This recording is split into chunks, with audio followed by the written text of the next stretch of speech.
So when I sort of offered to help organise this session, I realised I actually kind of knew very little and wanted to know much more about T-levels and what they sort of meant and how they fit within the whole vocational landscape. So I sort of want to know what they are, how they work, who they're for, what they're supposed to do, and how they fit into that wider vocational space. I knew things were changing in the vocational arena, and I'd heard grumblings that big changes were afoot. And this could have implications for some of the work I do around higher education and around sort of early careers. So, and I was sort of aware that there were moves to try and with parity of esteem between vocational pathways and academic pathways, and being able to ease the transitions or movements between those sort of pathways and open up choice and flexibility for people, and new ways to build and enter careers, and new policies and new structures all around this sort of area, and just felt like this was a good opportunity to try and learn a bit more. And I knew my expert colleagues, so Becky and Joy, knew lots about this and were doing lots of research around this, and also had really good contacts who they've invited along as well to help speak, who could bring wider insights into this. So, so between us, we devised a program really. So we, oops, where are we? So we are, first of all, going to look at the sort of big picture, and that will be led by Becky, my colleague at IES, Kath Sezdan at Association of Colleges, and LJ Rawlings and some of her colleagues at Youth Employment UK, followed by a session where we can ask questions of those individuals and some of the other speakers we've got coming actually. And then part two, after a short break, would be to look sort of more at the actual mechanics and practice of T-levels, and then followed by a chance for discussion. So if I hand over to Becky, she can say a little bit more about setting up the big picture, and then she'll hand over to our other speakers. Thanks, Em. Yeah, I think it's really interesting to reflect on, for me, as a specialist sort of researcher on further and technical education, obviously these changes have been sort of coming on stream for quite a long time now. I'd sort of trace back the ambitions for the T-levels quite a long way, sort of, and within the agenda to improve quality and parity of esteem, as you say, for vocational provision. So I think it goes right back to the Wolf Review, starting to take out low quality vocational qualifications. I would link it through Richard and the development of the apprenticeship standards, and we do see strong parallels now between the standards for the T-levels and those for the apprenticeships, and they're sort of jointly managed. The sort of governing body, I suppose you'd call it, is the Institute for Apprenticeships and Technical Education. So there's a long trace through, and I think a long-standing ambition to improve, well, right back to Leach, in fact, to improve kind of those technical skills within our economy, with a thought that this will drive productivity, and long-standing beliefs that our system of education hasn't really had a high-quality vocational route, that academic qualifications have, that option through A-levels are well established and work quite well, but there hasn't been the same opportunity to pursue your studies sort of from school in a vocational mode. So, as you say, this first session is to start thinking about that big picture. I think it's worth acknowledging that this builds on the employer-led agenda. So again, in respect to the development of these standards, employers have been highly engaged, and that helps build the links between this and the apprenticeship agenda. But I think, for all this familiarity that myself and some of the colleagues hold, we're aware that actually it's not the same, and that other people are pondering what these T-levels are and how we even write them down, and there isn't a dash in T-levels, for those of you wondering. So this first session is really an opportunity to sort of talk about the origins and development of the T levels, and then some of the issues from a young person perspective and thinking about whether to take forward studies at this level. They are rolling out now from 2020 in the second part of the afternoon, so that will give us a chance to think about what that means and how providers are taking it forward. But to ensure we have lots of time for Q&As at the end of the session, I'm going to hand over to Kath now to give us a sort of big picture perspective from a sort of provider body perspective and sort of being part of national development. Thank you ever so much, Becky, and hello everyone. Now, I'm just to introduce myself then, I'm Kath Sezen and I work as a Senior Policy Manager at the Association of Colleges. As Becky said, I lead on T-levels for the association and have done so since before the skills plan in 2016. So have followed that journey of T-levels before they were even known as T-levels in actual fact. So it's been very exciting for me to be involved in that and actually to see things develop and change and working with the department and Ofqual and IFATE and providers and getting feedback. And I would say the one thing I would say is it has been a very collaborative experience with lots of opportunities to feedback. So Becky asked me to give an overview of T-levels, how they're made up, what they look like. So that's what I'm going to do. I would say this morning I was with a group, virtually with a group of 2020 T-level provider colleges. And they were so excited. They've got really good numbers and students and staff are settling in well despite some of the challenges that the current situation provides for us. So here we go. So we're going to look at the rationale, an overview, and also T-levels in context. And happy to take your questions at the end as well. So if we go back to 2015, 2016, we'll remember that Lord Sainsbury, who interestingly was a Labour peer, was asked to head up a committee that were going to review technical and vocational education. So I think one of the things to think and remember is that this has always had cross-party buy-in, which is important. Obviously, we've got a very much a majority government at the time, but one of the things that I think is very clear about successful skills systems in other countries, and the Sainsbury Review did look at that, is that unlike the UK and England in particular, those systems don't change every time there's a change of government. So we have seen so many different changes, and no sooner is something well, not even embedded, than we move on to something else. So it's really difficult to judge the success. So the rationale behind the Skills Plan and the Sainsbury Review was the importance of raising productivity and meeting the skills gap, the fact that in many industries we have an ageing population. So if you take something like engineering, for example, and there are lots of skills gaps in those areas. The fact that the academic path, GCSEs, A-levels, and going on to a level 6 qualification is well understood, whereas the technical vocational path can be very complex. So what do you have to do if you want to be a dental technician, for example? It's not always that clear. So an overview. So as I said, the independent panel was led by Lord Sainsbury, and they made a number of recommendations. And I think it's important to note that these recommendations were accepted wholeheartedly by the government of the day. They talked about the development of 15 technical routes.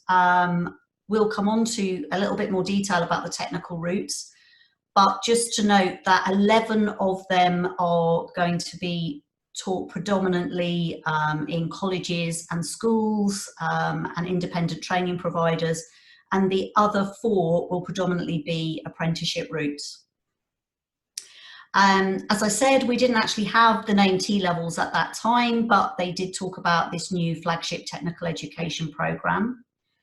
And they also talked about the streamlining of existing qualifications that we'll come on to a little bit later.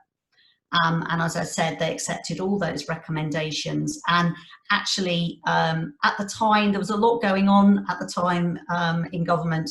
And so the Sainsbury Review and the Skills Plan almost came out concurrently. So how will it work? The Sainsbury Review and the Skills Plan did not touch the academic option, but that's just there for reference. It was predominantly looking at that technical option. So the idea that young people would study GCSEs, and in some cases, although we see not that many students doing technical awards nowadays, but they would do technical awards in Key Stage 4. And then they would progress on in the technical option, and they would, if necessary, undertake a transition year. And as the AOC, we're working at the moment on the transition year programme, and I'm delighted to say that there are 35 providers that are providing transition programmes this year, and they are looking forward to being able to tell us more about those as they go on. They've had a year to prepare for those programmes. They are to prepare students specifically for T-levels, so they're very focused on T-levels. They are based on a current study programme, so 540 to 600 hours. That's a bit of a question mark for me, particularly when we consider that the T-levels themselves are really big programmes, so they're around 900 hours, which is 50% more than the current study programme. And yet the lower level students who are preparing to go onto a T-level are doing fewer hours, but that's something that, something that I think perhaps we might see move as we go forward. Let's see, I don't know. But the transition year is based very much on the current study programme with technical skills, English and maths, pastoral support, information, advice and guidance, etc.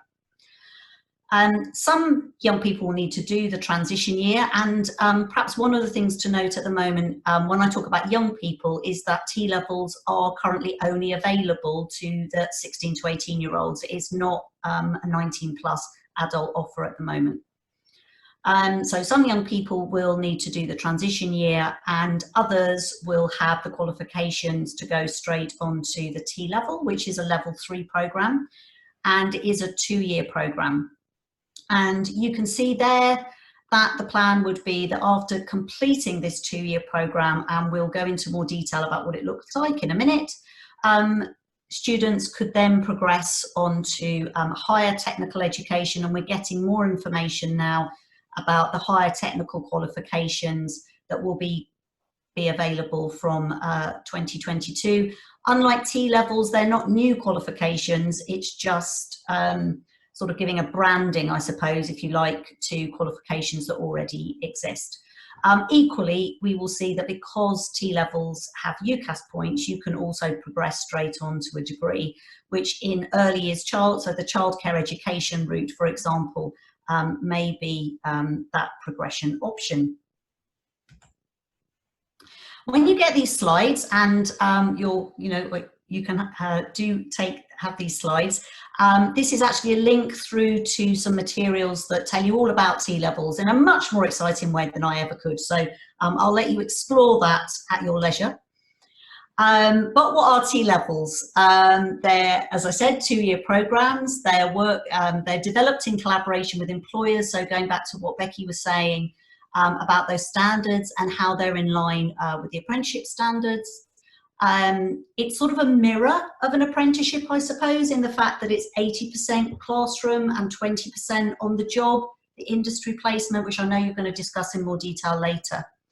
It has core components and one or more occupational specialisms, and I'm going to give you an example of those in a minute. And those progression options we've already talked about. It's definitely more substantial than most existing qualifications, as I said, in terms of hours. And I think in terms of rigour, the feedback from college providers is, yes, it is more rigorous in terms of the depth and breadth of knowledge. And also it contains quite a lot of, there's quite a lot of external assessment, as we'll see. Kath, just to say you've got 1 minute left. Oh my goodness gracious me. Right, okay, I'm gonna have to speed through in that case. Right, so T-levels from 2020 onwards, again, I probably don't need to go into that, go into this in that much detail, but this just tells you when the T-levels are going to come on board, and you can see which routes we're going to have T-levels in. So this year we've got T-levels in design, surveying and planning, education and childcare, and digital production, design and development, and it's a 4-year program, change program. The T-level program itself, Michael, if you can bear with me for 30 more seconds, this is what it looks like. So we've sort of explored this already. The USP is the industry placement. That's not without its challenges in trying to find those placements, particularly at the moment. You do also need to have English and maths at level 2, and there will be additional mandatory requirements. It has core and then occupational specialisms. This just gives you an overview of how that works. So you've got your route, your core, the T level, and then the different specialisms that might be available to you.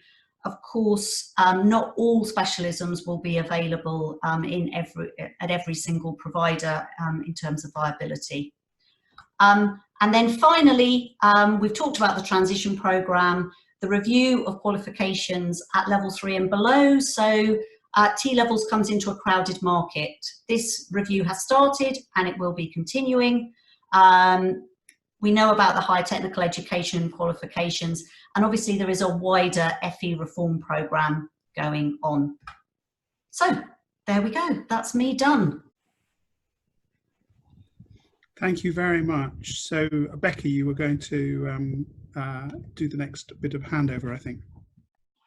Great, thanks for that, Kath. I found that really useful overview of the T-level and sort of its origins, developments, and also really useful content and reflection now about being sort of hours in the transition programme and actually then acceleration in hours and rigour as young people move into the T-level. I think it's really informative about the ambitions for the qualification.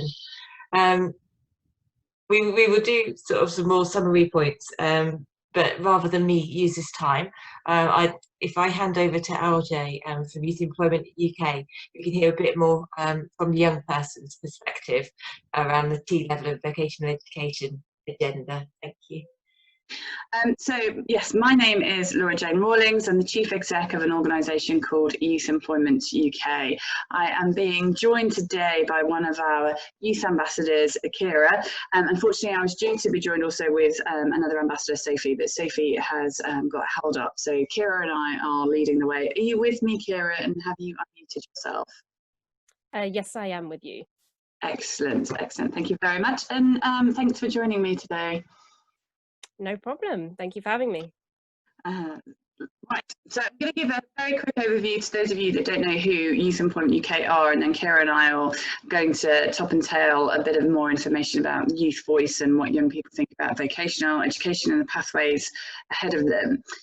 Youth Employment UK are a not-for-profit social enterprise. We were set up in the last youth unemployment crisis, so we have been working flat out in this one. As you all know, coronavirus is having a massive impact on the employment landscape, but particularly for young people. So our work really has become quite centre to a lot of the activity that's taking place right now. But essentially, in our USP is that we put young people's voices at the heart of our work and policy decisions and influencing that we are involved in. We hear what young people tell us their barriers and challenges are to employment, and we respond by either creating products and services for them, working with employers to overcome those barriers, or working with government to embed improved policy areas. So we have a range of services for young people that are free to access, including a comprehensive skills and careers hub. And our careers hub, in fact, was aligned to those 15 T-level routes that Kath has spoken about. So young people can come onto our website and find out about more of the careers that exist within those vocational areas. And I strongly encourage you to take a look at that. The youth voice element, as I say, is a real core part of our work, and Kira will talk with me about our annual youth voice census, which is a big survey we send out to young people right across the UK, asking them about their barriers and challenges each and every year. Because of time, and Michael was frightening with his efficiency, I shall switch straight into talking to you about our Youth Voice Census. But to say that Youth Employment UK is really a partnership organisation. No one organisation will solve youth unemployment. We have to do this together. We have to do it across education. We have to do it across the employment space, and with all of us as providers and service supporters in the middle, kind of working with government to make these things happen. There is a lot going on at the minute, and you know, from our perspective, we're helping more than 100,000 young people every month access the careers information that they need, and to feel supported as they transition between education and employment. But we couldn't do that work without the partners around us, and you know, it's good to be surrounded by so many on this call today. Our network is pretty diverse with, as you can see, some of the stats here about the young people who are using our site. So as we talk now about the Youth Voice Census, you know, bearing in mind that the respondents that we get include those young people with additional needs, those young people on free school meals, and sort of diversity right across sort of gender, BAME, and other characteristics. So Kira, do you want to sort of take the helm and talk a little bit more about the annual Youth Voice Census for me? I can do. So the Youth Voice Census is sent out every year, as you can see on the slide, from the 3rd of Feb to the 6th of April. And it covers topics such as work experience in schools, choices, careers, education, where you live, which also it also gives an insight into what opportunities are available in lots of young people's areas. And then depending on how you've answered the previous questions, you then go on to college and sixth form, university, unemployment, starting your own business, etc. Yeah, and there are over 100 questions in the Youth Voice Census, so it is a really comprehensive piece of work. This year we had around 1,500 young people, I think it was, take part in the Youth Voice Census. Last year it was over 3,000, but the numbers were down this year because, as you'll see, we were open during the beginning of COVID and the coronavirus hitting the UK, so that had an effect on respondent rates this year. And what was the key information that we sort of found this year, Kira? The key information we found was that in terms of apprenticeships and vocational routes, and in terms of careers as education, is that women and people from BAME backgrounds were offered these opportunities less, and women and females in particular were more pushed towards university, and young men were spoken to more about vocational routes. Not many young people were accessing the job centre or even really knew that they could go into the job centre, because I know one of the preconceptions with it is that it's for older people, so people who are maybe either they might have been made redundant or they're making a career change. And as you can see on the slide, Black respondents and those with additional needs were less likely to hear about university and starting a business as well. Not many, I think, I can't quite remember what the percentage was, but a very low percentage of respondents were actually spoken to about starting a business. And I know one of the other youth ambassadors has a lot of experience with that as well. Yeah, absolutely. And it's that careers and information inequality that we've seen in a number of the reports. This is the third Youth Voice Census, and we could compare respondent rates, you know, from each previous year. And, you know, the gender split, the split around diversity and inclusion around the information that's being given is really interesting. You know, we don't for 1 minute believe that young women are being taken out of school halls and missing the conversation about apprenticeships, but for whatever reason, there is a real kind of mismatch in what they're hearing and what pathways they're being promoted and spoken to most frequently. So essentially, young people aren't hearing about all of their options, and you can see from the rates here that university is still the leading option that young people are spoken to about, and they've had discussions 5 times or more around attending university. But when it comes to things like traineeships, T-levels, or accessing support, our young people just really aren't getting that information through. And probably no surprise given where we are with T-levels and they're such a new programme. But we are seeing that across different vocational courses that are available to young people too. one of our challenges, you know, is that we don't expect schools to perhaps talk to young people about accessing job centre services. It doesn't feel very aspirational. But of course, when you're then in a youth employment crisis and you're entering the highest levels of young people being unemployed, the programmes that are coming out of government like Kickstart are only going to be available to those young people that are accessing job centre. So we do have to make sure that young people understand where the services are that can help them should and when they need them. But in terms of that, hearing more about university and any other routes, Kira, you were just going to talk about your own personal experience. Yeah, absolutely. And I think I definitely mentioned it as well at this launch of the Youth Voice Census, which was back in June, I believe. And when I was finishing sixth form last year, so I had my appointment with my careers advisor, and the only reason we spoke about apprenticeships was because I was the one who brought it up. So I did my research and everything like that.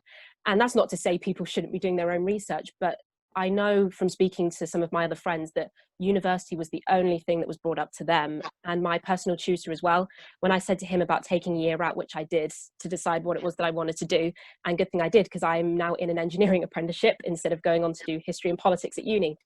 But he said to me, oh, are you sure you're making the right decision? And I was thinking to myself, well, turning down my UCAS options was very stressful. Like, my parents were fully supportive, but it's still very scary because most of my friends were at uni and I was kind of the odd one out, as it were. But it was one of the best decisions I definitely could have made, because I'm now like really happy where I am. Not that I wouldn't have been happy at uni, but it was really nice to have been able to take that time and take a step back and go, I need some time to decide what it is that I want to do. So there's definitely that careers inequality where so many people aren't hearing about all of the options available to them. Because the first time I heard of T-levels was when I joined Youth Employment UK and LJ was talking about it. And then I went and went onto the guide on Youth Employment UK website and read about it there. So I think it is really important, and more does need to be done so that everyone hears about it. And then if someone takes an interest in a particular area, then you go into more detail instead of just going university or just apprenticeships or just T-levels. There needs to be a balance. Absolutely. And why did you wanted to hold back on university? What's the appeal to doing an apprenticeship for you? I think it was, well, other than the debt, I think it's the whole thing of having work experience, because I didn't have any work experience. My only experience was applying for a part-time job, which I did through my A-levels in retail. And yeah, because so many people are going to university now, which is great, and getting higher education and getting degrees. But now universities are starting to ask, well, what else have you got? And when you're at university, it's obviously notoriously difficult to get any internships and grad jobs, because they're asking, well, what experience do you have?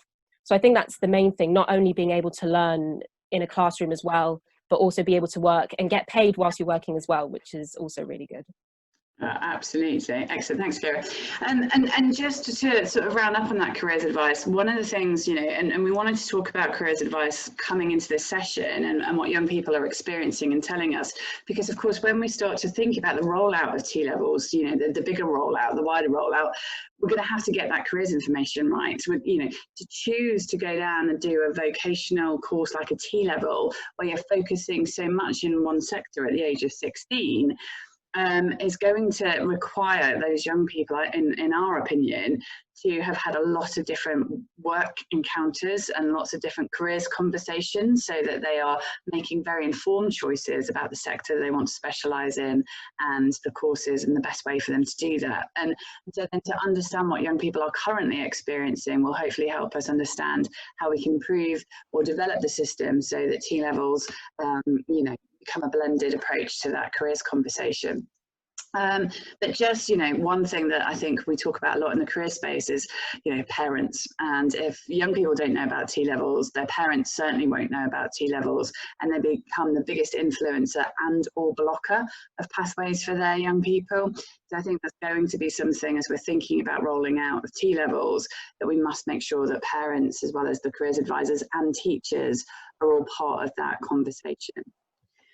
So to get to the opportunities and challenges for T-levels, which is something that Becky asked us to cover, I mean, you know, as Kath has said, there's going to be some challenges with this rollout. The inequality piece is the piece that stands out to me. I think T-levels on paper look like great courses. Kira said exactly the same when she looked at the T-levels. She's like, wow, this looks great.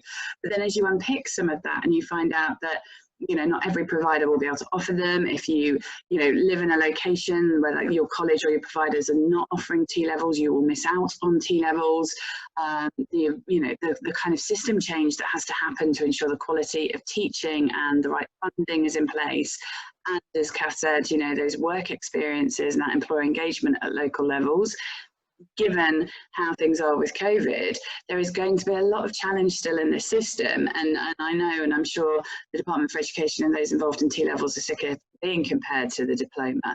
But there will be that kind of, stress and challenge about being the first students to undertake a T-level and really understanding what that's going to mean for their future employment and further education opportunities. So again, that reassurance, that communication is going to be an essential part of the T-level success. But where they are, absolutely, and as Kira, I think, identified, great opportunities for young people is that there is more intense preparation for the world of work than perhaps there would be within an A-level. So that provides that closer contact to moving on, and particularly for those young people that have got their eye on the prize of earning and learning, a T-level might feel like a great bridge to that. That being employer-led, there are employers who are really backing those T-levels and creating those work opportunities, and who will create employment opportunities down the road for young people. And I think, the opportunity for different teaching and learning styles, I think there's some really exciting stuff happening in our colleges about CPD. So I think for young people who can benefit from that, I think they'll have an amazing experience where all of those things are working. Was there anything else that you thought to bring in, Kira, about those opportunities and challenges? I think in terms of opportunities, T-levels, in a way that they're kind of similar to apprenticeships, they allow young people to have different ways of learning. So obviously you have classroom learning, you have practical as well. So I think that's also really good. But then one of my kind of concerns about it, and after talking with LJ as well, was and maybe young people have been involved in the discussion at some point, I'm not too sure. But I think having panels of young people from different areas of the country, because like we kind of established, T-levels won't be available everywhere because they're not available in all subjects yet either. But actually talking to young people from all backgrounds, everyone, and just saying, what are your concerns about it? Things that maybe we haven't thought of on this call and everything like that. The more you do that and the more you involve young people, the more successful it will be. Because when young people feel like they're being involved in something, like any of us do, we are going to be more reactive to it. And I think it's going to be more likely to be a success.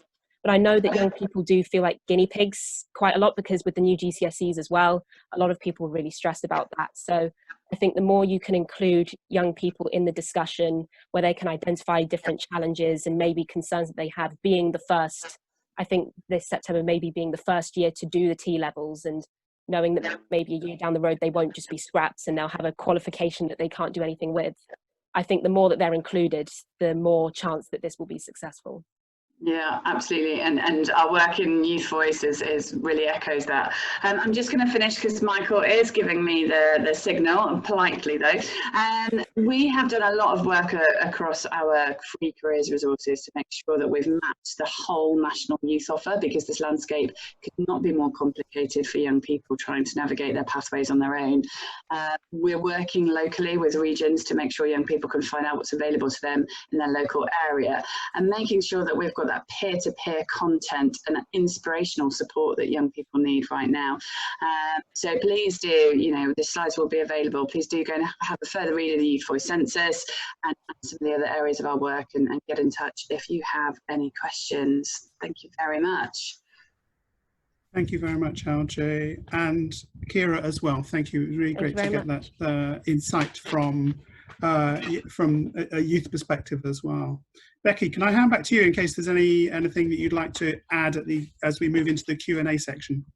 I think it was just a nice counterpoint between the kind of big picture and hopes and aspirations, and then getting all the things that we need to get right so that T-levels really do take off. But I think the points about these being big qualifications, they are occupationally specific. Young people do need to know about them, but the kind of rollout model, which is a gently, let's test it, let's make sure it works, means they're not at a scale that every young person could choose one yet. But the quality and investment in them, I personally believe, should mean we need to stick with them. We need to avoid the pitfalls of the past and writing these off too quickly. So Kath's point about there being cross-party collaboration and agreement on the value of these, I hope that is maintained and we can sustain momentum as we see them scale up across the country. So yeah, that was it for me. I think it'd be really great to open out.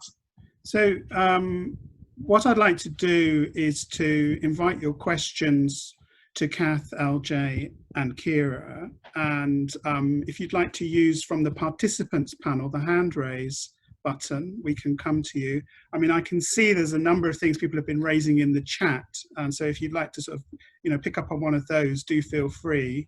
I think people have talked about role of Job Centre Plus, this need for the sufficient career conversations to have happened in order to inform choice, availability across different regions, and to young people with SEN, for example. A question about, you know, can colleges still in the current climate still get access to workplaces, which are, you know, the key. We've talked about that being the key USP. Kath, you've raised that, and how easy is it for colleges to still get those sorts of placements? That's something that's come up in the chat. Would anyone like to ask their question?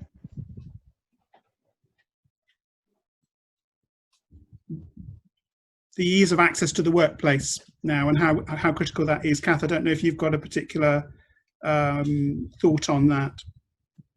Yeah, so interestingly, when I spoke to the T-level providers this morning, so this is hot, I mean, talk about hot off the press, you couldn't get it much hotter than this. They were generally quite positive. They'd anticipated it was going to be difficult.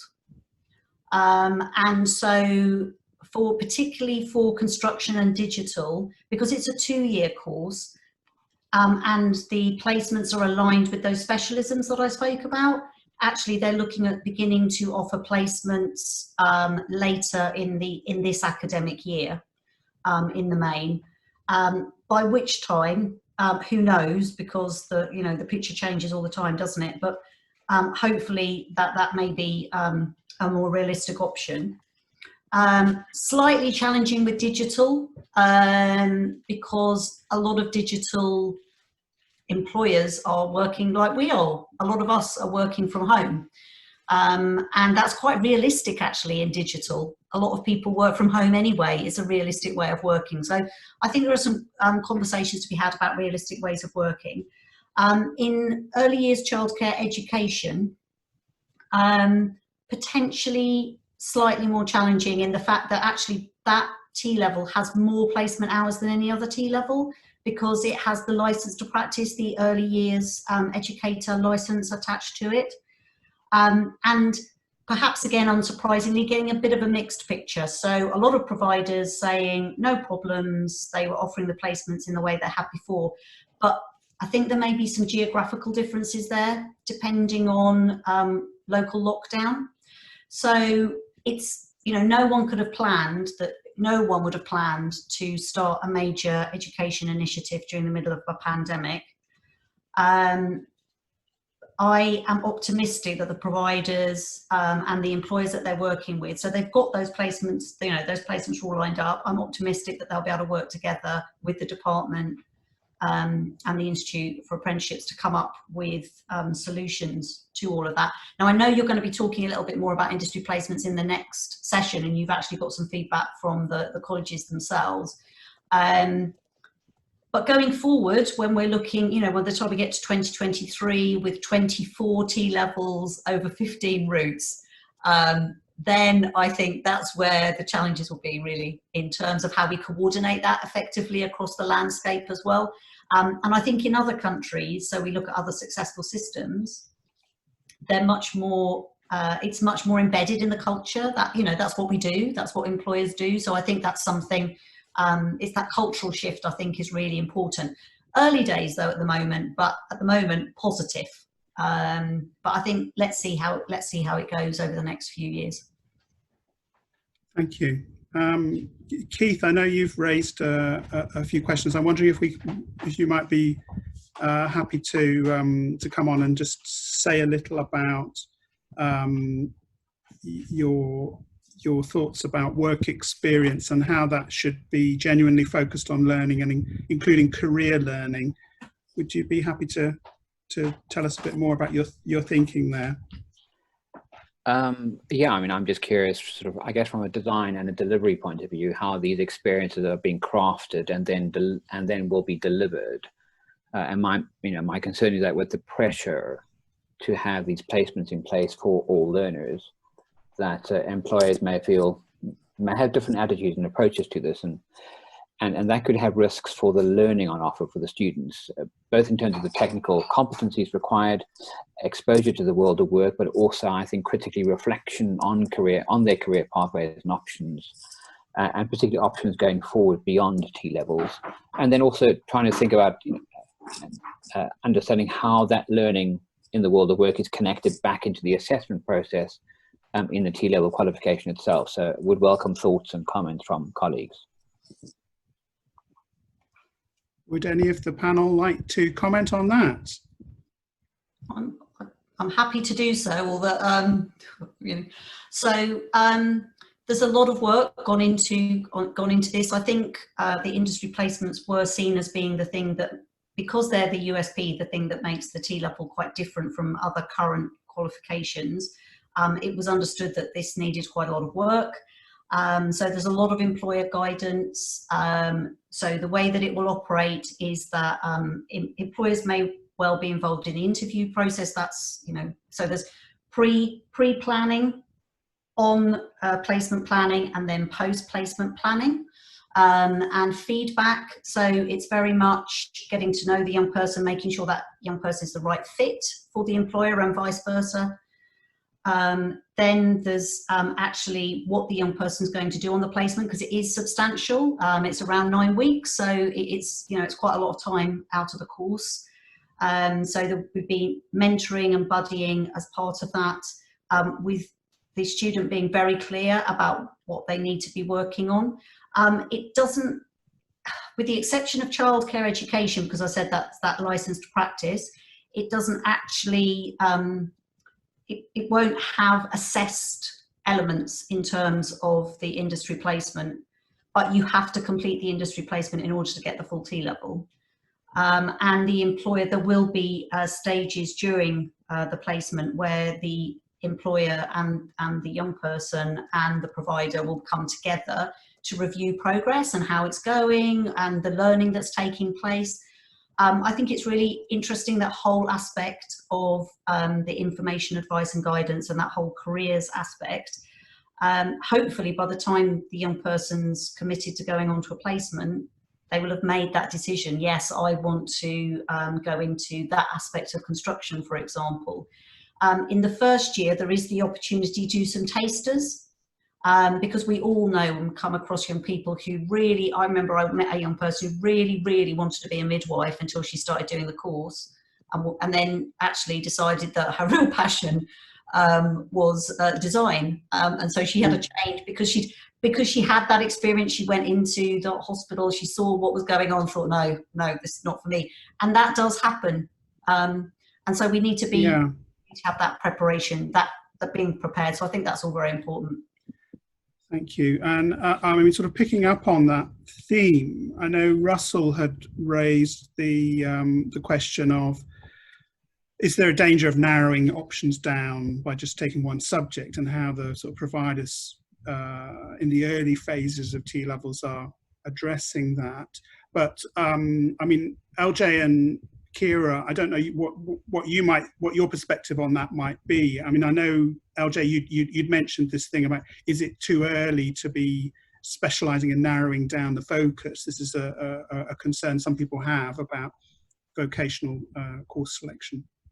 Yeah, I guess, we know, we hear anecdotally, we probably can all say the same ourselves. We didn't know what career we wanted to do until we were 30, 40 and had a lot of experience in the world of work. So that, we do invest in education pathways and, early careers, and change our minds, and people will have 15 different careers in a lifetime now. So there is that room for that flexibility.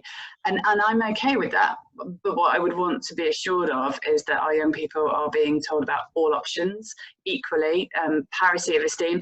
I said to Kira in her prep notes, just take a box to see how many people say parity of esteem during this webinar today, because you know this is the golden catchphrase. It's just got to work. That's got to work better for young people than it does right now, before you know they invest in making that big decision. I think there's a good question there from Emma about, can you change disciplines, Kath? I'm not sure about the answers to this. Kath is much closer to the technical element of T-levels than I am, so I'm learning as much as the rest of us are.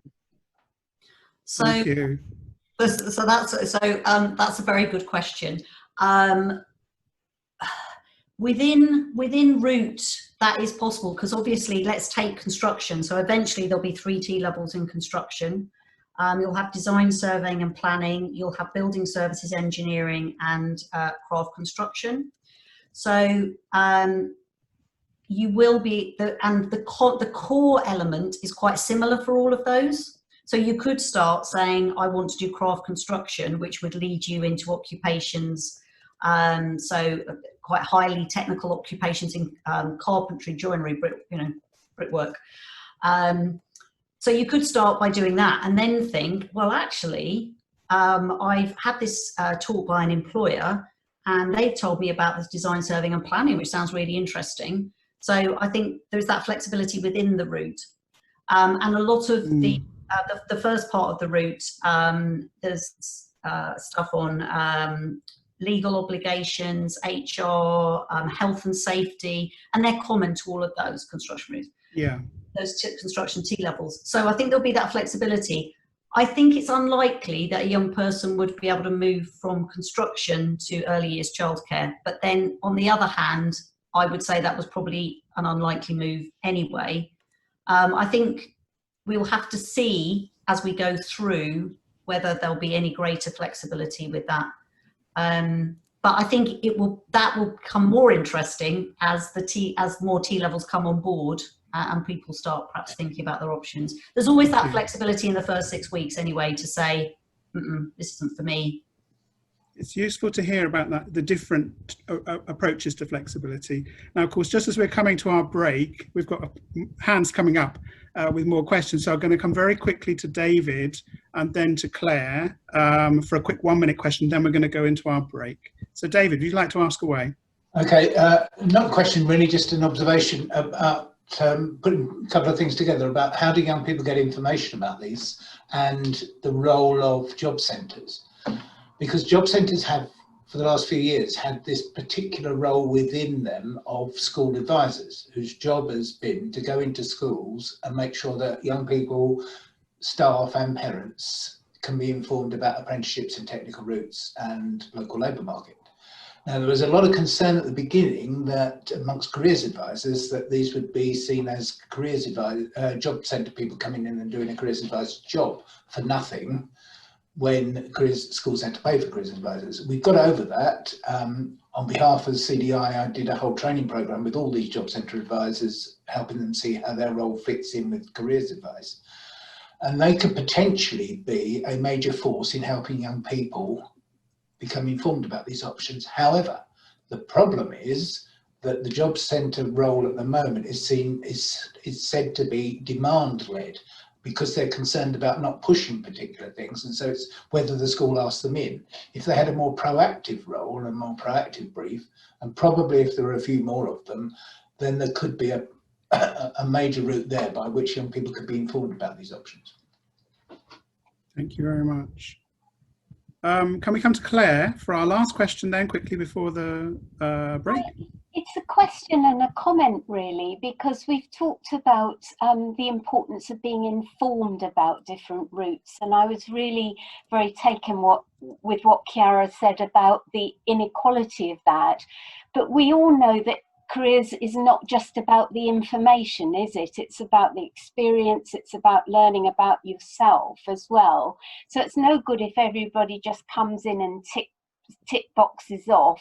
You've been told about apprenticeships, T-levels. It's a process of genuine self exploration and inquiry.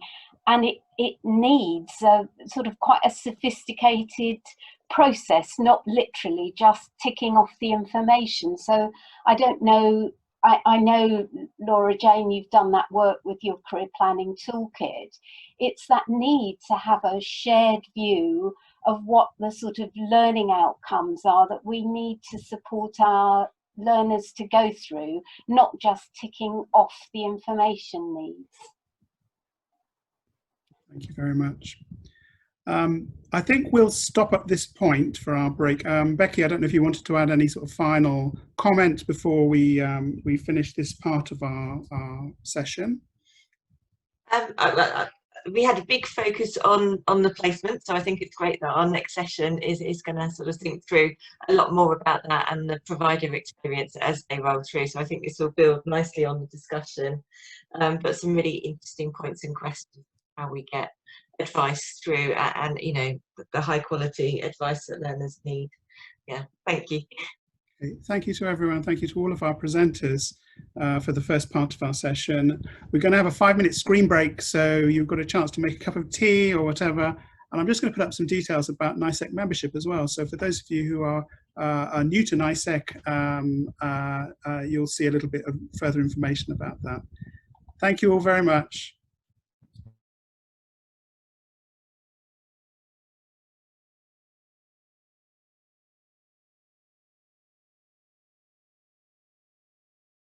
This part of the session is sort of thinking a bit more, we've moved from that strategic sort of overview of the T levels, the policy origins, of what the qualification is going to look like and comprise of, and then sort of that view on sort of how we actually make sure young people understand the offer available to them, and you know, and if this is going to be the right route for them. The second part of the session is thinking a bit more about how T-levels are being operationalised, and there's been an awful lot of development work going on towards this, and at IES we've been part of that, and with Siobhan at NICEC, who is our partner. Our work commenced on this, I think, around 3 years ago, where we started to lead the evaluation of the industry placement pilot. So providers have been experimenting with embedding placements into the further education qualification for around 3 years now. And we've supported the Department for Education to explore how that works. I have to say that the whole programme has been really well supported. So in addition to the experiments around the placement, which we'll hear a lot more about, we've had the Education and Training Foundation also doing a significant programme of staff development to ensure providers feel ready.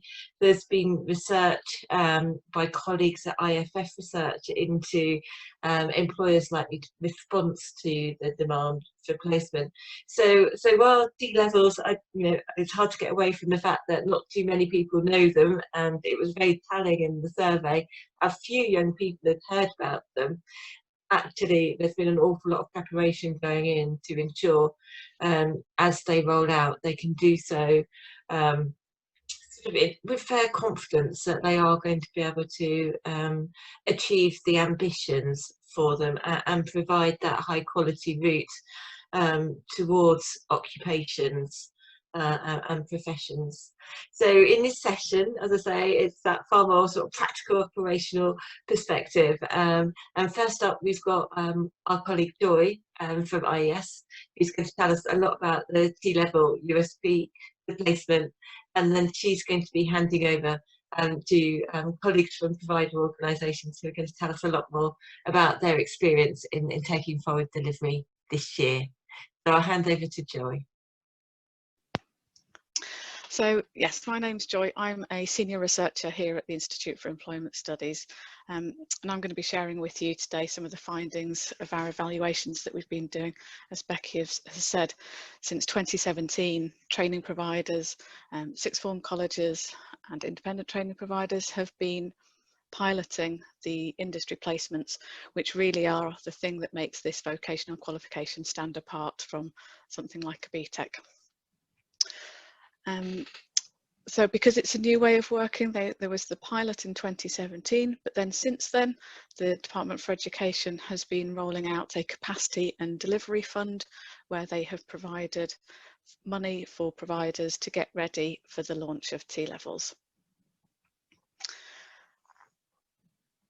So there are a number of core principles behind the industry placements, and I'll just go through those with you. And again, hopefully that can help answer some of the questions that you might have. So the industry placements must take place in a working environment, and that is to make it as realistic as possible, makes it stand apart from some of the project work that might get set in other qualifications, and really to immerse young people in that environment and learn some of those soft skills as well as the actual sort of technical skills.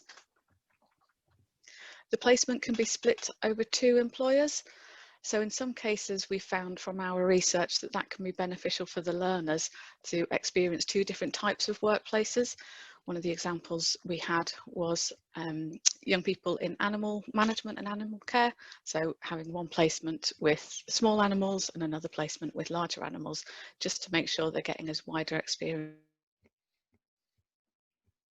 as possible.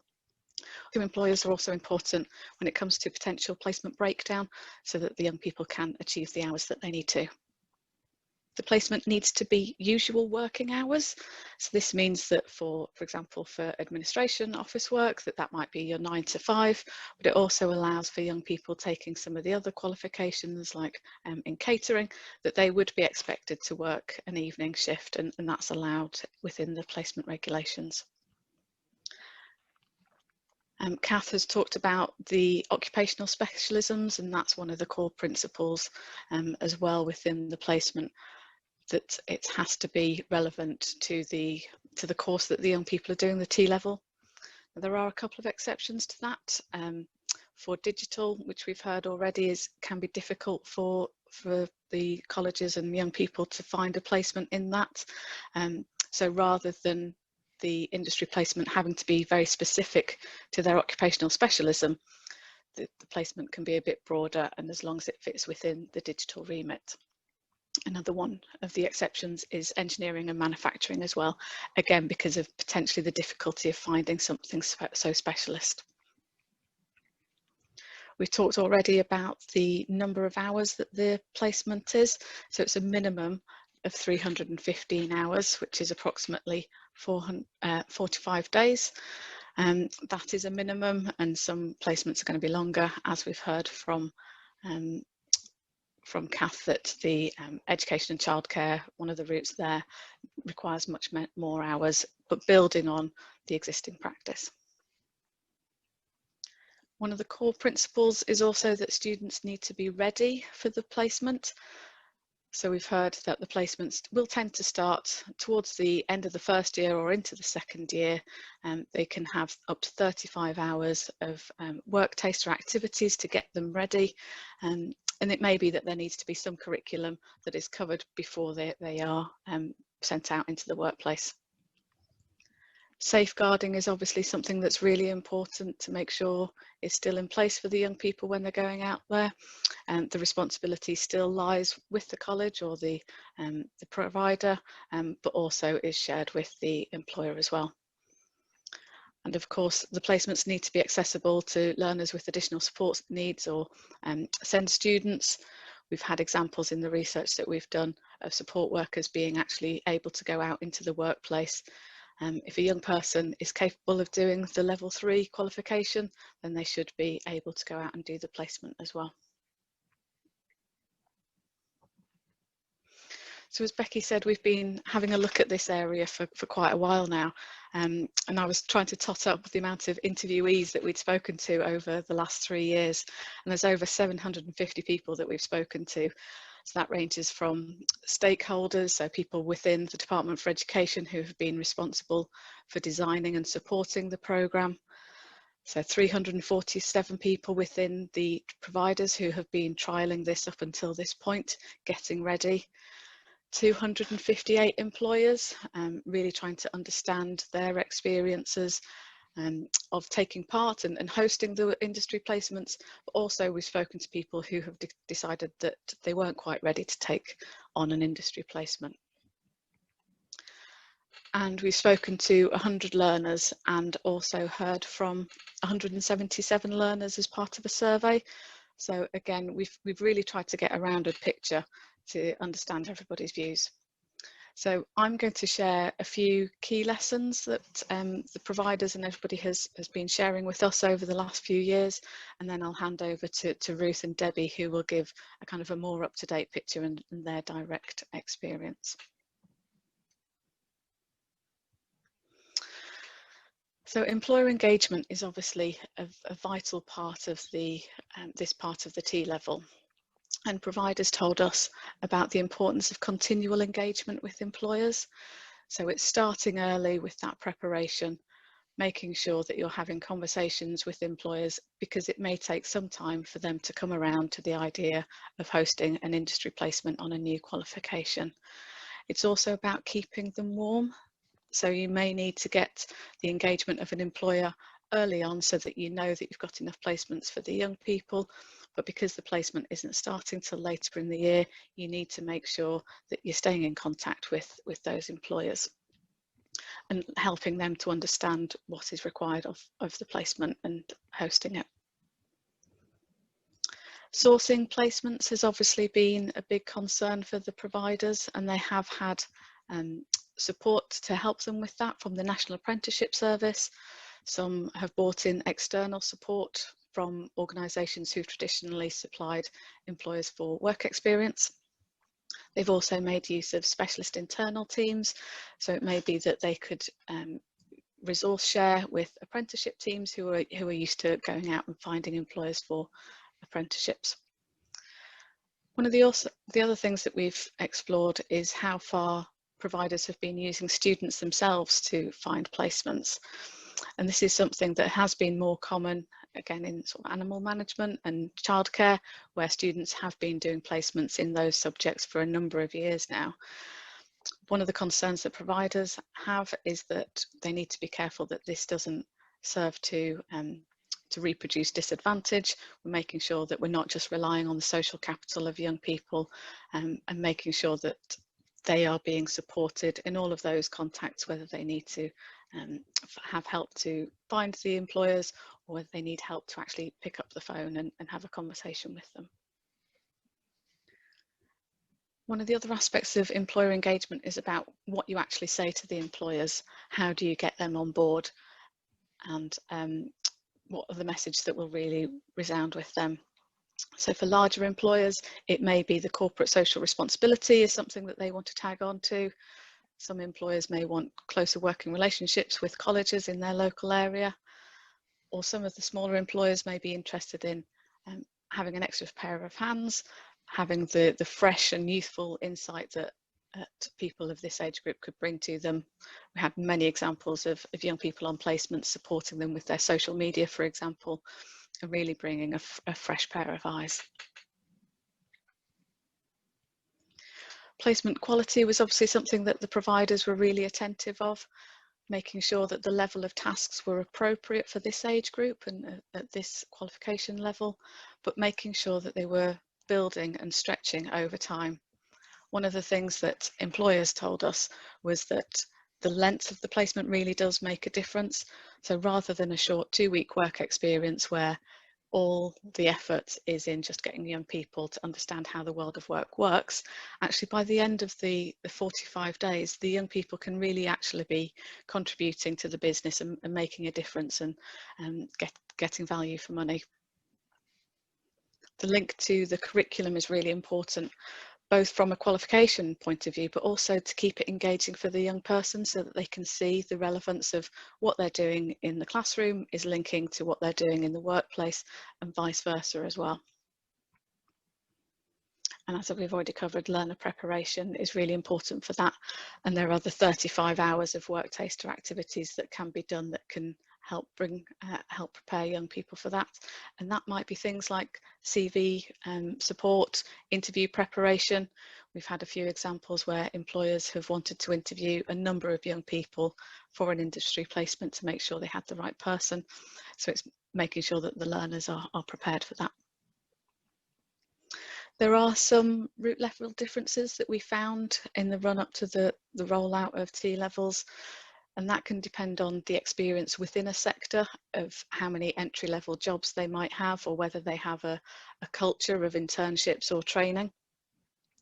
And so that's something that the providers are really attentive of.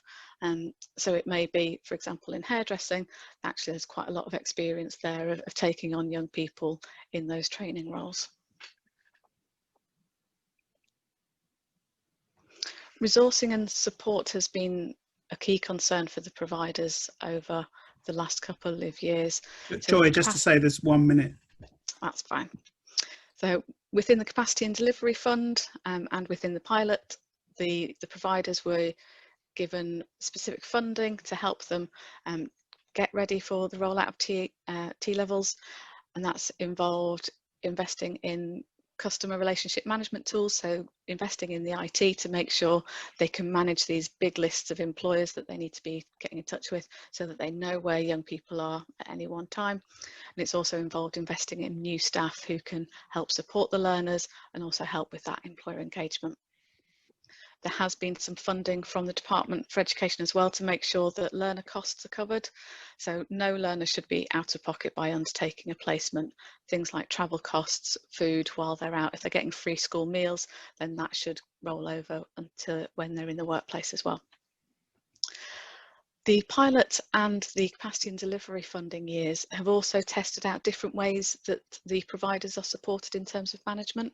So light touch and intensive support, from the Department for Education through the Education Skills Funding Agency. And that's really helped them to make sure that they're meeting their targets, that they're having advice and guidance there for them on a professional level about how they can engage employers. So the two key lessons that kind of really stood out from our evaluations and our research into industry placements so far were perseverance and communication. So perseverance in terms of building up your employer databases and getting that really big phase of work done, and constant communication with the employers, with young people and their parents to let them know what's going on. And just a couple of quotes there as well in terms of some of the key findings about what a difference this can make to young people. So they really can develop and progress much faster than average students on vocational courses, and it can accelerate their development on multiple levels and really build up their confidence. So I've got one further slide which, as Kath did, it's got some links to where you can find some more information from the Department for Education, and also just at the bottom there, our research study, our research reports as well. So I am going to hand over now to Ruth, who's going to give you a bit of her experience from being one of the early providers who has just started delivering the T-levels in this academic year. And then we'll hand over to Debbie, who will give you a different type of perspective from a different type of provider. Hi everybody, so I'm Ruth Coyle and I'm from Lara Trait Sixth Form. We're based in South London. So I'm just going to share with you our experience so far of the T-levels. So currently we are offering T-levels in digital, childcare and education, and we're also offering the transition route to 3. Right from the beginning we engaged employers because you can't just approach an employer and say, oh, can you take a student for 45 days on a T-level, because they just won't understand it. So while we were planning, we kind of engaged the employers. So we had a link at Google, and our digital T-level room is basically based on Google Offices. And then we had a link at Commensura, which is an international recruitment firm. We've got them involved in writing a case study to actually deliver part of the digital T-level. And they're really engaged with the students virtually, and when the students are allowed, they'll be able to go and visit the business. Again, we did the same with EDF Energy, and our teachers did placements at both EDF Energy and Commensura. And then we've been working with our partner Catholic primary schools in Lambeth with the childcare and education T-level. So it's about using links that you've already got and really has started to converse with them about the T-levels, what T-levels are, get them engaged in the curriculum, because the curriculum's so exciting because it's so different from anything that's been delivered before. And when they really understand what the young people are going to be learning, they actually get quite excited about it, because they're saying, well, actually they're learning things that we really do in the workplace.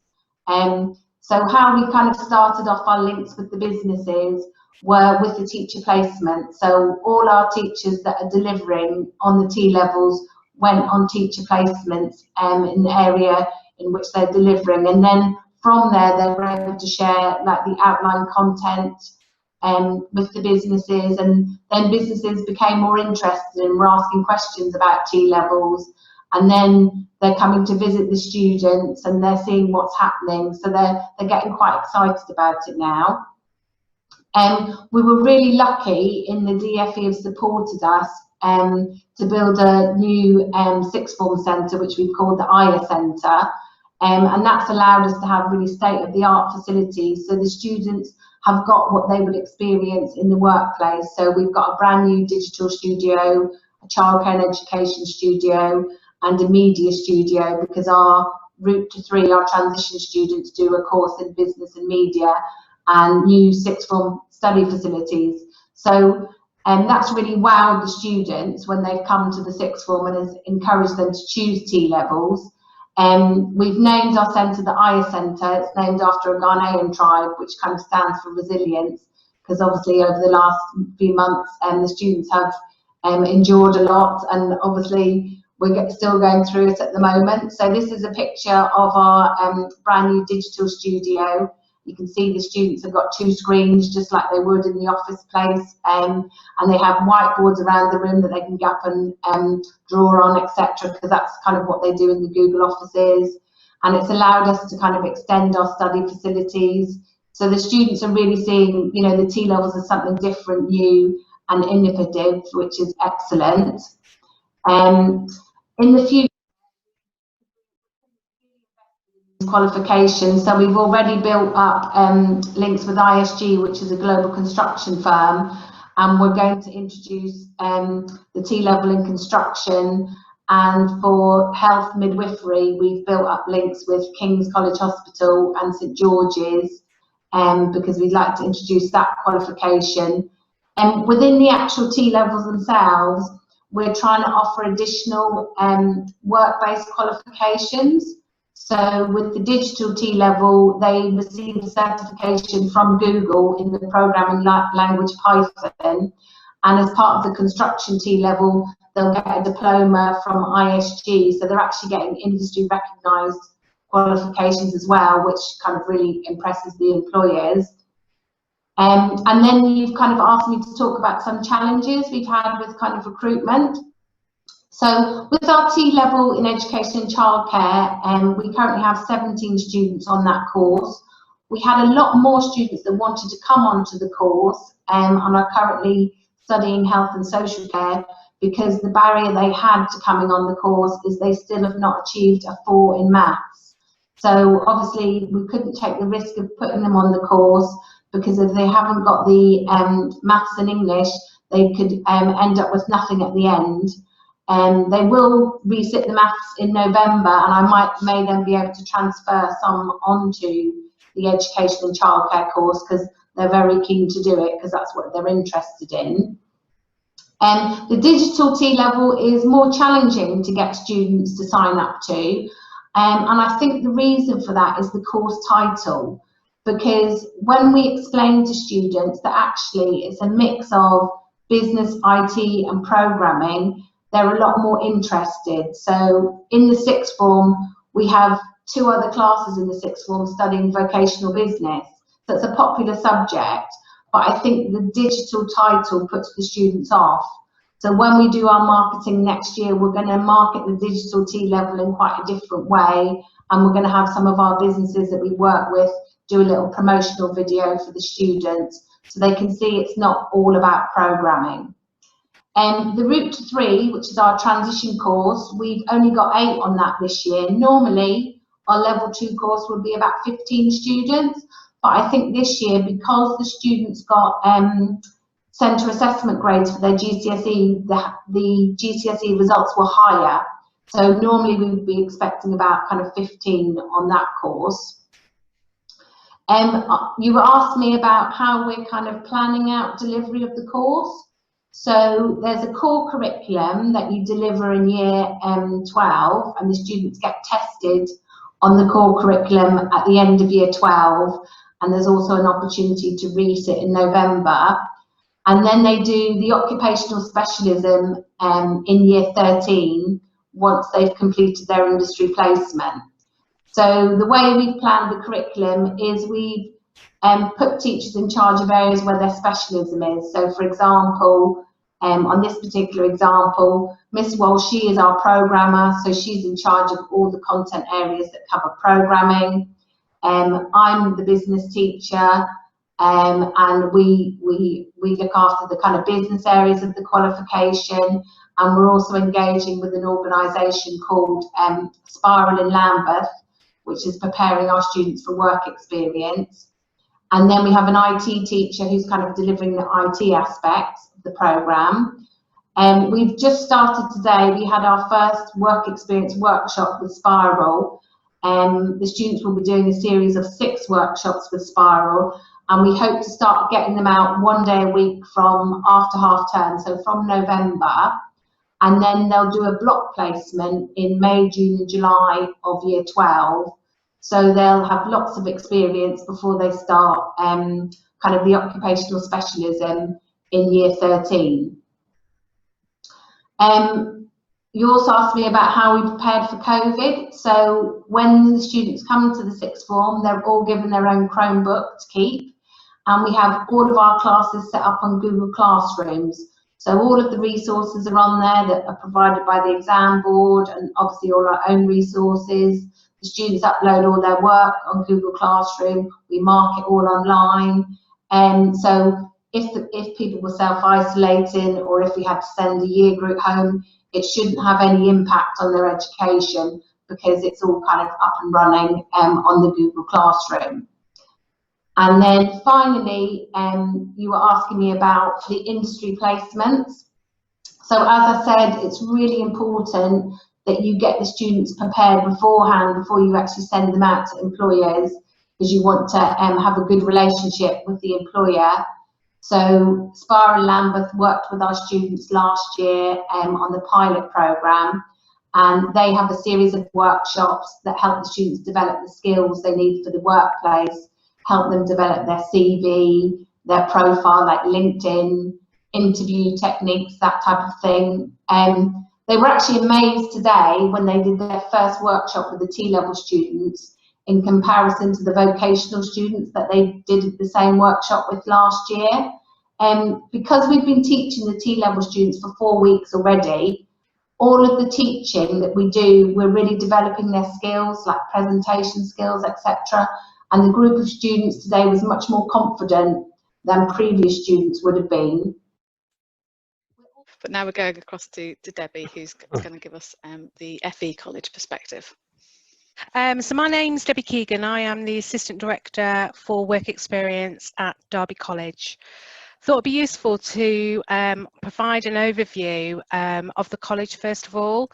So it's one of the, just to give you some context, so one of the largest colleges in England with more than 20,000 students, 48 million turnover with approximately 1,300 employees. We currently work with 3,000 employers in a number of ways. And have embedded in the college for several years regarding the co-design and co-delivery with the college curriculum to deliver a wide range of apprenticeships and also the study programme. So that's just, you know, we have 4 main campuses, which for the full-time students covers over 5,000 full-time students per academic year.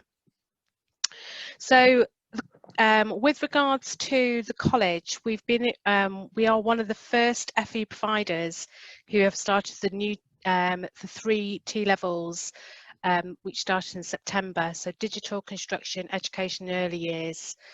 So I'm going to give you an update regarding not just the T-levels and how we are managing the industry placements, but also the CDF. And that certainly, hopefully, will be of interest for those of you that are new to this, and how we found that resource of great help in order to get us prepared for September that's just gone.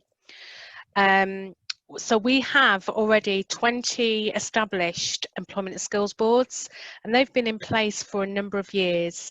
The purpose of the boards has been designed to prepare students for the world of work and ensure employers are able to help design and shape our students' learning experience so that they can leave the college with the right skills, attitudes and knowledge employers need from young people in the world of work. So you could almost say that we had a really good platform in order to implement the T-levels. But in preparation for the T-levels, we developed T-level employer task groups. This is on top of the employment and skills boards. And those were designed to enable employers and the college to work collaboratively and to create a curriculum model which enabled the industry placement requirement of the T-level to be planned with both the student and the employer in mind. And obviously what we've done is embedded employability skills throughout that 2-year qualification. As with any education reform of this size, there's inevitably going to be some successes and definitely some challenges. So I'm just going to whiz through some of the challenges that we found. And this has moved on, but we had an overwhelming amount of hours, or felt there was an overwhelming amount of hours to achieve in the CDF, as that was in addition to the study programme hours. So almost coming to the T-level with a focused 315 hours feels a little bit more of a relief. Initially, there was a lack of clarity on the requirements of the industry placements, but that's becoming more clearer. 7 students already had part-time jobs, but weren't related to the course. So that's where it became an issue, in that we still wanted to support the students, they still need that income. So how did we manage regarding supporting the students to still obtain the work experience? Employers unable to commit to a large amount of additional hours, but again that comes through conversation year on year. So you know, if you're starting to think about T-levels next year, those face-to-face contacts are really important to get started now. Obviously the paperwork, the admin, we really try and make sure that to get the employees engaged, we make that part of the process really easy for them. The other thing that we found useful is when the CDF first came in, so when the T-level initial pilot came in 17-18, with the challenge, there was lots of resource that's made available and still available online, and that was a really good starting point. So moving into 1920, we felt like we'd moved along quite a bit. Then obviously halfway through the year, a new challenge arose for all of us. And what we had to do was shift a lot of our activity into a virtual world. So obviously that becomes more difficult when we're looking at industry placements. And I've seen a question already go on to the chat box with regards to how can we count the industry placements in a virtual environment. So, but we have felt that the benefits have outweighed the challenges. We have increased opportunities for students. We do have a dedicated work experience officers allocated to each sector. So whether that's supporting the study programme or the T-levels, those work experience officers work on an area of focus on the industry. So that's definitely a benefit for us. We've continued to build and expand our employment and skills boards, and also have made sure that T-levels is on that agenda and in the conversation very early on. So this morning we had a rail employment and skills board, yesterday a business employment and skills board, and even though those T-levels won't be coming in until 2022, it's been really important to start having those conversations with the employers. So next year our focus will be looking at introducing employer task groups for those areas. We've also held employer engagement events. We did one as a real event, which was last October, and we did one in the summer. to increase awareness of the qualification to our employers, and also we are doing events, virtual open evenings online to increase awareness to both students and parents, and we have already planned this in for this academic year. The other thing that we've done is moved away from paper-based logbooks, and we have developed an online logbook, and we're utilising MS Teams, which the students will be using on a regular basis, and that's to manage and record any of their work experience activity. So the employer engagement activity that we've planned will be delivered through a series of blended delivery methods. So we obviously, no one knows when we're actually going to be able to go back to face, and for us it's really important to engage with the students really early on. Okay, so, and I've just explained that obviously we are early adopters, and we are operating in all of those 3 routes. So with regards to the construction, we have got the transitions course in construction, which is 9 students, and the T levels are 7. In the education, it's 13 on the transitions, 15 on the T levels, and in digital it's 15 on the transitions and 8 on the T levels. And again, I think it was mentioned earlier about some of the students not having the right level of qualification. So the transitions gives us a real opportunity to work with those students to make sure they can progress into the T level qualification come next September. And that's just a slide to say that how we are already planning for the T levels that are coming on board in the next couple of years. So what I've shared here is really the activity and how we plan. So planning for the T levels has been absolutely key to make sure that we've got a 2-year schedule which completely embeds that employer engagement. So it's a combination of how it's going to work for the employers. With digital in particular, we had almost 2 groups of employers. We had a larger organisation which are happy to take on a number of students, but we had a group of SMEs as well who didn't want to do the same model. So we've built 2 models, one focusing on a 1 day a week and one focusing on blocked 3-week work placements. And the plan that we had in March has obviously shifted and changed. But what we'd always intended on doing is doing that career insight day. So again, if I use digital as an example, on that first day when they started, the students were introduced to employers, and they had a first week induction which went them through behaviours, softer skills, presentation skills, CV interviews, and where they were the interviews, so the employers have led on all this activity.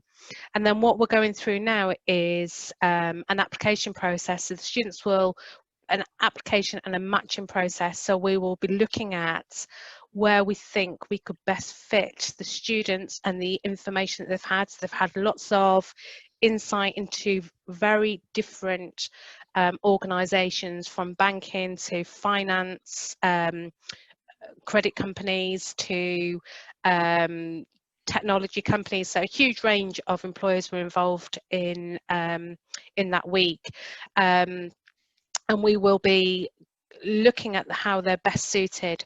The other thing that we've introduced this year, and it is because of COVID, and I think we possibly would have done it anyway, but it's taken more of a lead, is mentoring. So when we're going through the matching process, we've already allocated an employer, or will allocate an employer to a student. So even though they may not be able to do the industry placements next year, we're keeping that momentum going with regards to the students getting prepared to going into that area of work. And again, embedded into the 2-year programme is industry speakers, so we really link it in with curriculum. How do we enhance the theory that they're learning? How do we enhance that with what is it like in the real world? Obviously, employer-led projects, really key, and then things like communication, collaboration and team working skills, all again employer engagement. So that is really a very brief overview from me. Have I managed to stick to time as well? And I don't know if anyone's got any questions. It's a real quick, there is a lot more detail to it, but that's just a quick overview. I hope that's helped. That's really helpful. And I think there will be some questions in our breakout rooms, which are about to open and which we hope you'll be able to stay and join in with. I'll hand over to Wendy now. Right, we really wanted to give you a chance to consider this really complex picture we've heard this afternoon, but being NICEC, we also wanted to give you a chance to reflect particularly on the implications of T-levels for career support required. So what we're going to do in a moment is put you into small groups. I'll introduce the questions in a moment.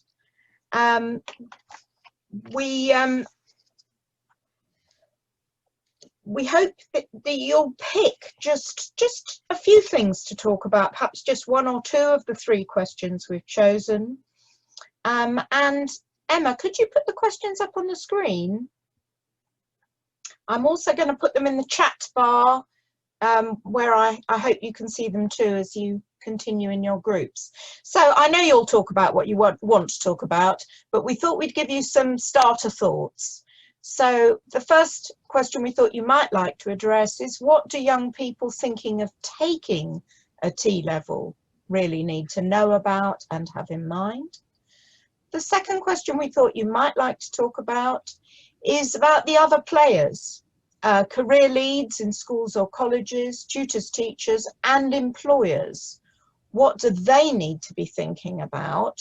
Not just supporting students as they go into T-levels, but the career learning during a T-level and the transition into work, hopefully at the end of a T-level.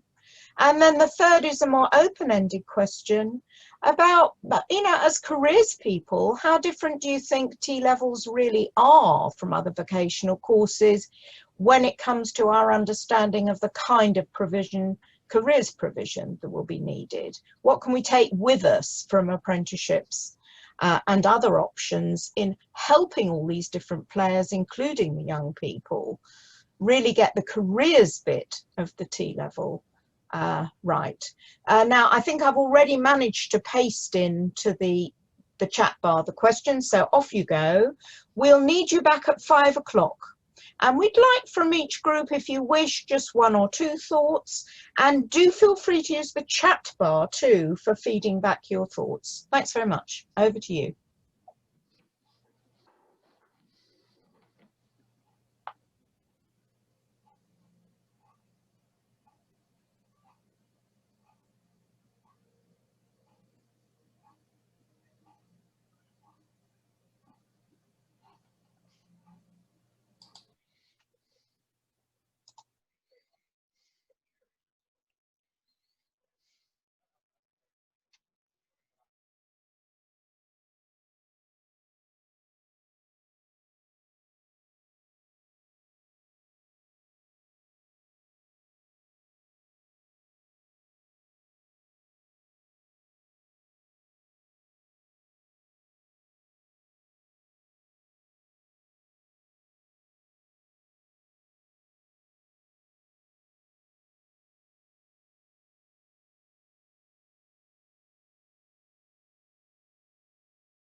Conversation, I bet you were ready for it. We have group numbers, but I can't remember what they are, and we didn't ask you to remember them. And we've only got time for a very brief feedback, just maybe a couple of minutes from each group. But as Emma volunteered that she did remember her number, Emma, would you like to go first for your group, or whoever in your group was going to speak? I'm happy to say a few bits, but if anyone else wants to chip in, I think Chiara said a really good thing right at the end of our chat as well, in terms of that T-levels gave a really good middle ground, a supplementary choice between that sort of one extreme of A-levels being in the classroom all the time to apprenticeships when very little sort of, you know, in the classroom time. So that's sort of another but different option, and I think that was a really good point, nice point. And I think we also talked about how the T levels will really steep people within the sort of world of work, so they'll start to sort of interact with employers, learn the business language, have lots of exposure to peers, you know, experts, industry experts, and really understand the whole sort of job process and about being in the workplace and how that can be really advantageous, and may put them ahead of people who've studied the A-level route or even graduates in the job market. Don't know whether anybody else wanted to jump in. Anyone else from Emma's group want to jump in? Thanks, Em. That's quite hard to convey in terms of people choosing an option, isn't it? I was very much taken earlier in the afternoon with this idea of tasters or meeting the employers or anything that would give young people a flavour. Who else would like to speak from a different group? Thanks very much, Emma. Maybe just raise your hand, and if you're good to go. Claire? I mean, our group was certainly struck by how much there is to understand and know about the T levels. So that whole sort of content of what the programme offered and how you communicate that effectively. But then the other challenge that we felt was that it isn't just about how you made a decision to enter the T levels, but what guidance and support you'll have to shape your progression and transition through the programme, and what part tutors have to play in that, and what interface there might be between tutors and the careers department in the college or school, and what part employers play in helping young people to reflect. So it was that sort of continuity of guidance that we were quite exercised by, I think, in our group. Yes, thanks. And I think the issue of whether all these interventions always involve the careers teams in colleges where they exist, early and throughout. We heard a lot today about the college and the employer and the student, but I know some FE colleges have quite sophisticated careers teams inside the college. I'm assuming they're involved, but I don't know if anyone wanted to comment on that. Thanks, Claire. Debbie. Yeah, so we have a call it a career leadership group. So even though my main role is outward facing with the employers, bringing opportunities to the table, that involves head of curriculum and also our careers team as well. So we make sure that we have one message, what's working, their focus on the students, my bits on the employers. So your careers team will be working with your students quite closely as they enter T levels. They will, but as we all will, though. So it's having that consistent message to no matter who a student speaks to. That's really good to hear. Yeah. Thank you. Any other group ready to go? We can if you want. Yeah. Debbie again. Yeah, go for it, Debbie. If I just say a few of the bits that I picked out, and then if there's anything else that I've missed. One of the things was about individual mentoring, so having that contact with an employer, student employer, so they've continuously got somebody to support them, especially if they, if they're unsure of their direction.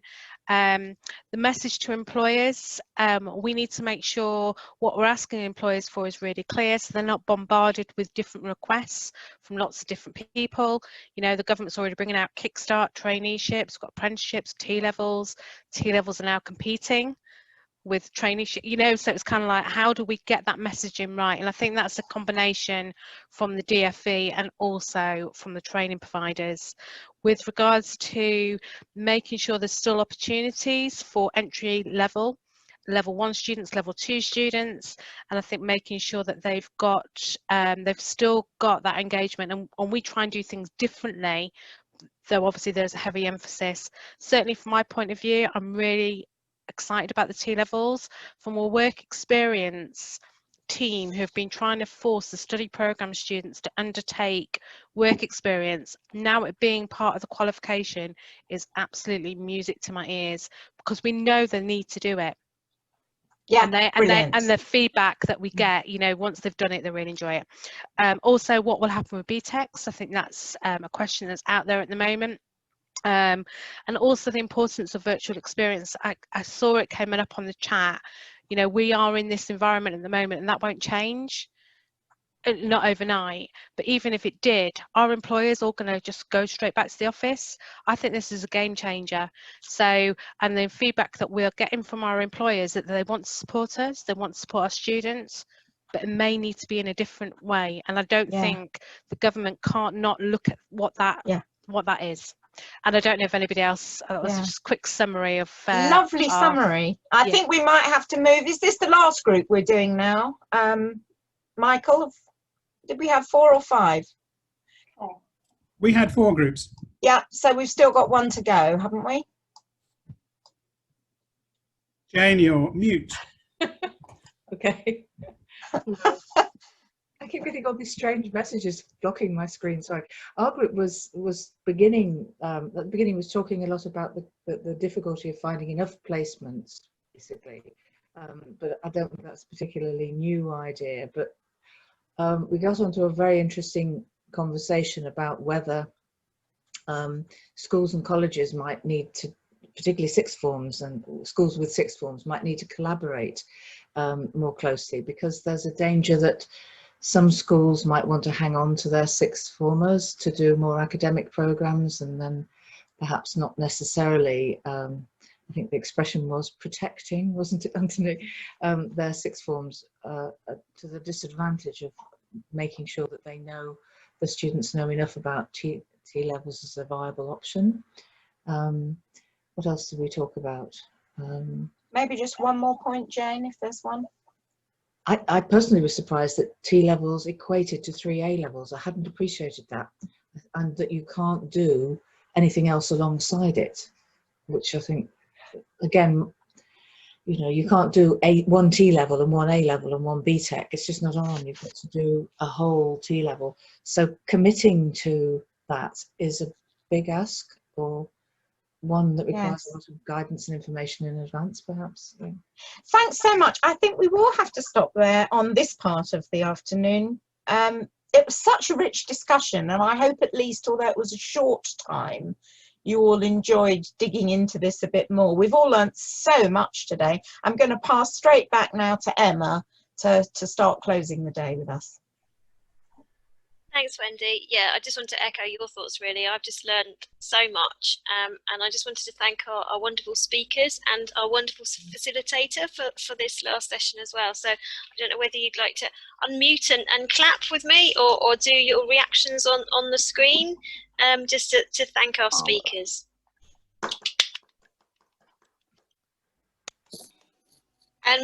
And I just wanted to thank you all as well for joining and participating, and helping the discussions and questions to flow, and the chat, being so active in the chat function as well. And then finally, really, I wanted to just say thank you to Michael for being such a wonderful chair and keeping us all to time. I really appreciate all your help and support with that, and looking after the technology as well. So, so final hand over now to Michael for a final few words and to close the session for us. Thanks. Thank you, Emma. Well, yes, just to reiterate, a really rich afternoon of discussion. Thank you all so much for your engagement, and a special thank you to our guests who shared their insights from various different perspectives. Really good to hear from you all. I'm going to close by just sharing details of our forthcoming event, and also to say to you, those of you who booked through Eventbrite, you will receive an evaluation, and we'd really appreciate your feedback, because we're all learning as we're going along with these sorts of virtual events, and we'd really like to know what we're doing, how we're doing, you know, what things we might improve on in the future. But we'd love to see you at our 16th of November event, where we're going to have a slightly different focus. We're looking at career development work in organisations. So once you are employed, what happens in terms of your career development, what are the drivers and trends, looking at different strategic approaches and sustaining effective career development in organisations. So that's coming up in the middle of November. We very much look forward to seeing you there. Thank you all very much for your participation today. Thank you.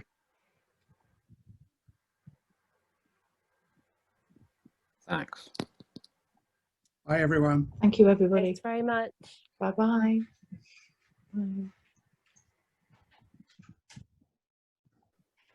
Thank you. Bye. Thanks, Debbie.